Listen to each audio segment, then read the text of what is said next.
Juízes 2. O Criador repreende os israelitas, e um anjo do Senhor subiu de Gilgal para Boquim e disse: Eu os fiz sair da terra do Egito, e vos trouxe para a terra que jurei aos vossos pais. E eu disse: Eu jamais romperei o meu pacto convosco. E vós não fareis pacto com os habitantes desta terra, poreis abaixo os seus altares, mas vós não obedecestes à minha voz. Por que fizestes isso? Pelo que eu também disse, eu não os expulsarei de diante de vós, mas eles serão como espinhos nos vossos lados, e os seus deuses serão uma armadilha para vós.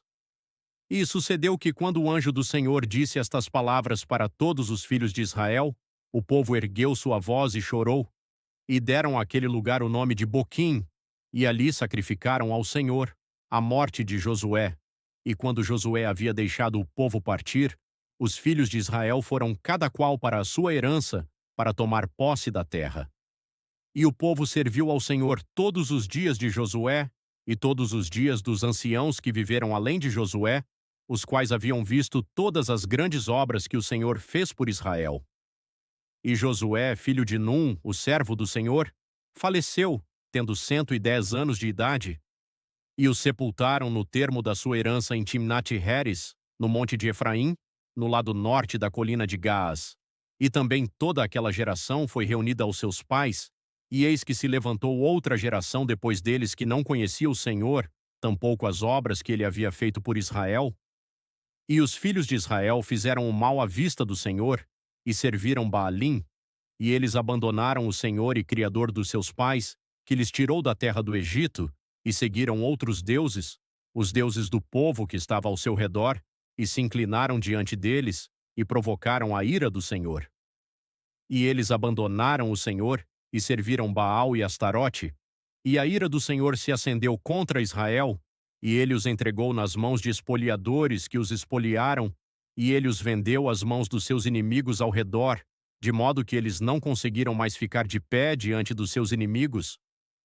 Onde quer que eles fossem, a mão do Senhor era contra eles para o mal, como o Senhor havia dito, e como o Senhor lhes havia jurado, e eles ficavam sobremaneira aflitos.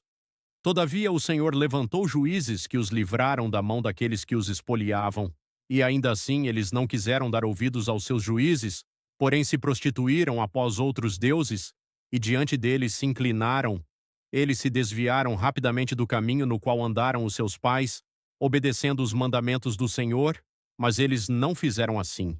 E quando o Senhor lhes levantava juízes, o Senhor era com o juiz, e os livrava da mão dos seus inimigos durante todos os dias do juiz, pois se arrependia o Senhor diante dos seus gemidos por causa daqueles que os oprimiam e os atormentavam. E sucedia que, quando o juiz morria, eles retornavam e se corrompiam mais do que os seus pais, ao seguirem outros deuses para servi-los, e ao se inclinarem diante deles, eles não abandonaram os seus próprios feitos, nem o seu caminho obstinado. E a ira do Senhor se acendeu contra Israel, e ele disse: Porque este povo transgrediu o meu pacto, o qual ordenei aos seus pais, e não tem atentado à minha voz. Eu, doravante, também não expulsarei de diante deles nenhuma das nações que Josué deixou quando morreu, para que por seu intermédio eu possa provar a Israel se guardará ou não o caminho do Senhor para nele andar, como o guardaram os seus pais. Portanto, o Senhor deixou aquelas nações sem as expulsar apressadamente, nem as entregou na mão de Josué,